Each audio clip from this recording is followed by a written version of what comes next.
इतना लगा है भाई, एकदम खमोश खमोश के नाम एकदम करिया कुकुर से नहीं खत्म यार।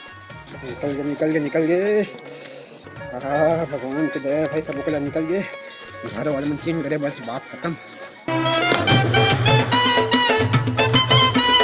अरे बंटी कितना हाल है यार। हाँ यार, कलर तो पूरा छक निकल गए। अरे भाई ऐसे थोड़ा निकले भाई, पूरा बोरा रंग लगा दी, एकदम पर्पल पूरा दर्पण में देख देख के निकाला, बूच में रगड़ा हूँ, चड्डी में रगड़ा हूँ, कपड़ा जब साबुन लगा हूँ भाई तब निकली आखिरी में यार। सुनना, ये वाला गली में मत जाना, ये वाला गली में ना लड़का मन के पूरा झुंड है। अब एक जन नहा गई से पूरा साले नहाए भी नहाए एक बराबर हो गए।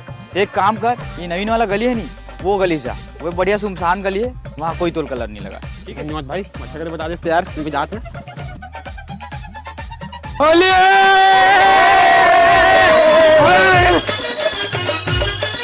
अबे वो लड़का हाथ चिकन चिकन चलो लगाओ वाला। नहीं भाई बोला रंग मत लगाओ भाई, अब भी नहा कहा से बाहर ले देख निकले भाई रंग मन भाई।